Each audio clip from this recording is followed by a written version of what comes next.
Alright, this is the second episode in how to make your own jetpack. This is a really long video, so let's just strap in and go. It is time to add the details to our jetpack, and we're going to start with the air intake grill thingy. It's made up of 3 pieces, which are all cut from the same pattern. Piece 26 will be made by cutting around the outside edge and cutting out the rectangles. Then go back to your pattern, cut along the dotted lines, but leave the center supports. This will be piece 27, and you'll cut that out of 6mm foam. For piece 28, cut off the center supports and trace that onto your foam. Don't forget to mark where the rivets will go. Now you can stack the pieces together to create a nice grill sandwich. That's looking good. We can now make the reaction chamber. Trace piece 16, marking the location of the top and bottom rivets. Cut along the circular dotted line to create piece 17, remembering to mark all the rivet locations. Then you can line up the top and bottom marks of piece 16 with the top and bottom rivets of piece 17 and glue it into place. Strip 18 gets glued along the top and bottom, and then glue the edge along the curve of piece 15, and repeat for the other side. Make a crease down the center of both piece 19s with a spoon handle or something similar. Apply glue to one side of the crease and attach it to the reaction chamber, lining up the crease with the chamber's outer edge.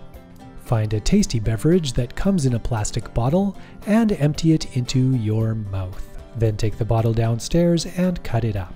Cut along the dotted lines of pattern piece 16, trace it onto your plastic, and cut. Glue that into the reaction chamber. The reason I'm using super glue here is because if I used hot glue, this is what would happen. And that's super not good.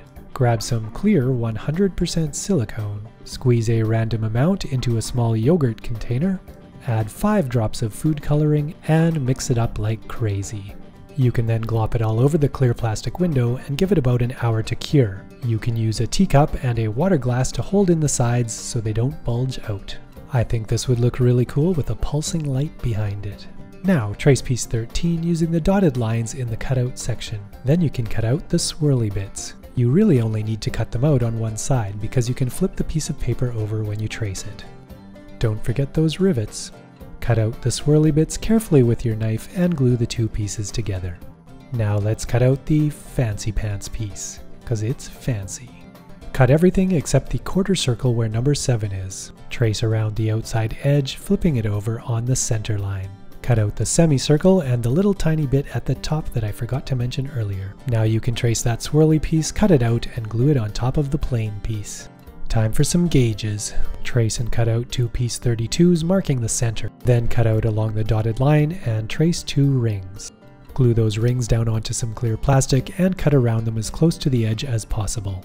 Make some marks on your gauge using your pen to create some deep indentations in the foam. Glue the ends of strip 34 together and glue that onto the gauge face. And paint the inside of the gauge black. Wait for it to dry, add some silver wax paste and the center dial. Once you're happy with how it looks, glue the faceplate down. Buy yourself a sweet piece of hose from a thrift store. I think this is the kind that comes with a dishwasher.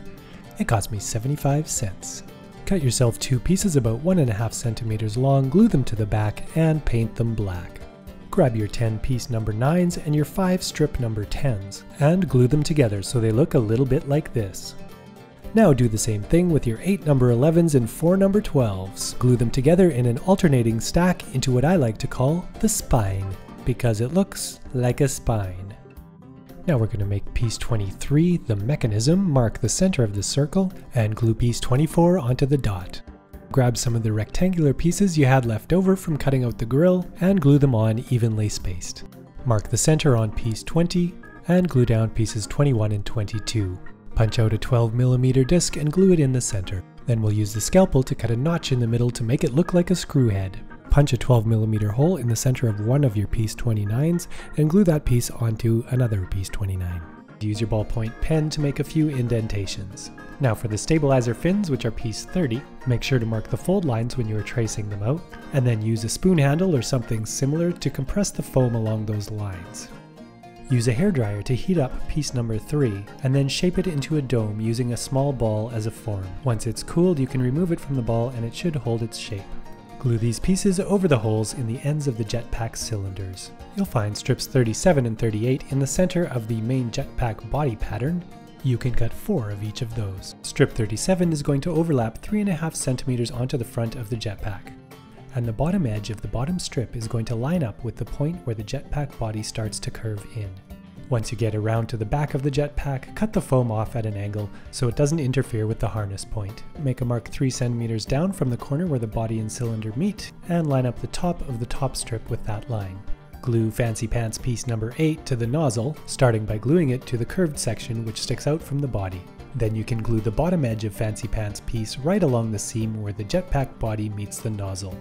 You want to make sure the section with the circle is firmly glued to the nozzle, because we're going to be sticking a hose in there and it needs to be strong. I only glue the tips down on the outside edge, leaving a little flange for style.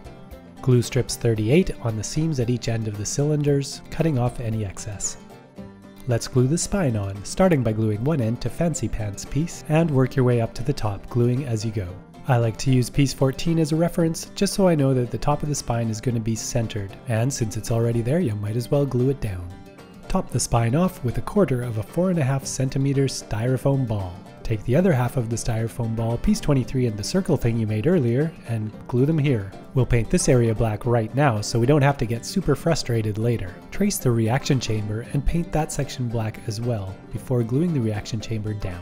Start by gluing the top and bottom edges, and then glue under the little side flaps. Let's glue the air intake grill about 1 centimeter above piece 14, starting at the front and working your way back. Piece 31 goes on, punch 4mm holes in the center of the foam nuts, and glue them onto piece 31. Glue down the gauges. You can use your pen to make grooves in the foam to make it look like it's made of plates of metal. I made lines down the center front, center back, and side of each cylinder. Also on the center part of the nozzle and the lower portion on each side. Now you can paint the back of piece 22 and make some indentations with your pen before gluing it down. Grab that dishwasher hose you used earlier and cut a hole that goes right through the Fancy Pants piece and the nozzle. If you press the hose firmly down onto the foam, it will leave a mark so you know what size of hole to cut. This is what we'll do on one of our piece 29s, which we will then glue onto the cylinder and then cut through the foam of the cylinder as well. Cut 2 hoses 56 centimeters long. Glue piece number 10 around the hose about 1.5 centimeters up from the end, and cut off any excess. Before you glue the hose onto your jetpack, you might need to pre-bend it so it stays in the shape that you want and doesn't put extra stress on the glue points. Now all you gotta do is glue those hoses in. Glue on connecting rod piece 25 and glue those nuts on the top 4 sections of the spine. Piece 36 goes on the side and the fins, one on the top center line, one at the top on the side, and one down lower on the side. Cut a 2 centimeter styrofoam ball in half and glue them as shown. Make 2 holes in the bottom of the reaction chamber with your knife and cut a 31 centimeter long 1/4 inch hose to go in the first hole. Use a 4mm punch to create a hole in the side of the top styrofoam ball and glue the other end of the hose in the hole. Now glue the hose down onto the jetpack like so. We'll have the second tube coming out the bottom of the other styrofoam ball and going into the right hand hole. This tube is 23 centimeters long. Now grab a whole bunch of little tiny googly eyes and put them in a basketball bowl. Glue them onto your jetpack using super glue, and once you paint it, they're gonna look like rivets. Since rivets are super awesome, let's make some more along these lines we made just using the tip of a pen.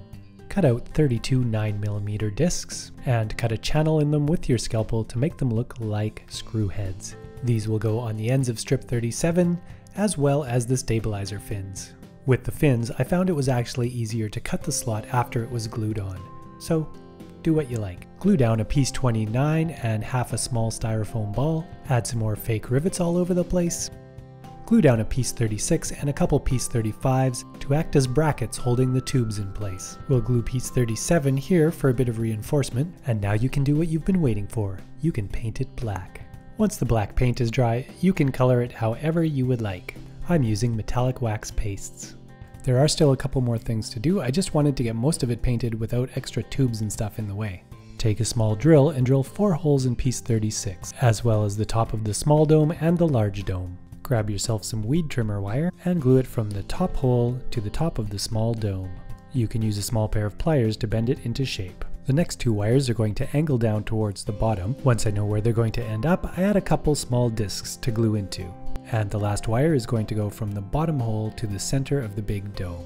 Now cut 2 pieces of 1/4-inch tubing, 13 centimeters long, and glue them into the nuts on the left side of the spine.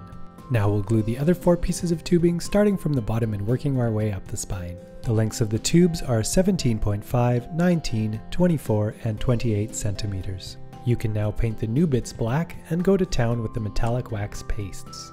All you need now is straps and a buckle. So find yourself a crazy old carpet with some random strappy type edging, and the buckle from one of those child carrier things, cause you're never gonna figure out how it goes on anyways.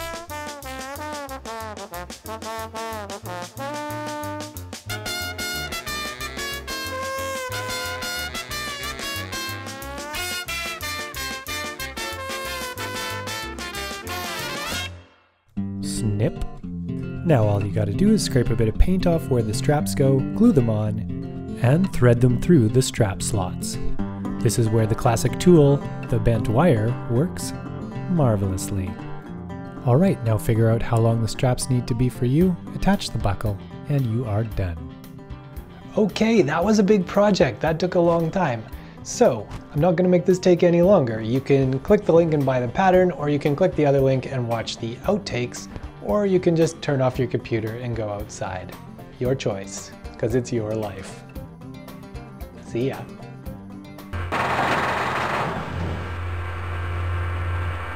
Paint it brown, it's the color of the ground.